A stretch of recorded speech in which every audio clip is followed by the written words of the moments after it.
నాగా ఉన్నాం కాబట్టి ఇప్పటికిప్పుడు అందుకోలేము, ఇప్పుడేమో జాతీయ స్థాయిలో కాసిన ఎంపీ సీట్లు కావాలంటున్నారు.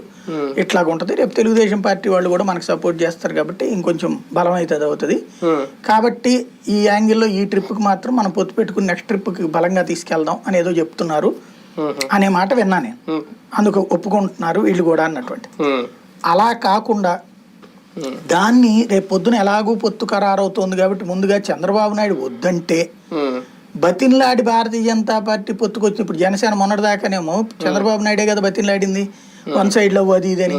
తర్వాత ఇప్పుడు ఏం రాస్తున్నారు, పవన్ కళ్యాణ్ గుర్తుంది కదా రాధాకృష్ణ గారు రాసిన కొత్త పలుకు, జైల్లో నుంచి బయటకు వచ్చేప్పుడు చంద్రబాబు నాయుడు ఏమో జైల్లో వద్దంటే వద్దన్నాడు, ఇప్పుడు వద్దు తొందరపడద్దు అంటే నేను చెప్పేస్తాను మీకు ఏమైనా అభ్యంతరం అన్నాడు, అందుకని బయటకు వచ్చేసాడు. అంటే ఆయన ప్రకటన కూడా అంత తగ్గట్టుగానే ఉంది కదా. పవన్ కళ్యాణ్ గారు బయటకు వచ్చి ఇప్పుడు అవసరం వచ్చింది అందుకే నేను పొత్తు పెట్టేసుకుంటున్నా పెడతానా ప్రకటించాడు. చంద్రబాబు నాయుడుతో అడగకుండా చెప్తాడా, చంద్రబాబు నాయుడు చెప్పకుండా చెప్తాడా ఆ మొక్క? అంటే ఆ మొక్క ఆయన కూడా చెప్పలేదు కదా. చంద్రబాబు నాయుడే చెప్పుండొచ్చు కదా. చంద్రబాబు నాయుడు ఏడాదిన్నర పాటు రాజు నీకు సీఎం ఇస్తానని చెప్పాడట, ఆ మొక్క కూడా వినబడుతుంది కాబట్టి వచ్చి ఆవేశంగా చెప్పుండొచ్చు. కానీ ఈయన ఏం రాసుకొచ్చాడు దాన్ని, తొందరపడి పవన్ కళ్యాణ్ ఆవేశపడిపోయాడు అందుకని చంద్రబాబు నాయుడు అంటే ఏంటి, వెంపర్లాడుతోంది వీళ్ళు అనే రకంగా ప్రొజెక్ట్ చేస్తాడు. అంతే.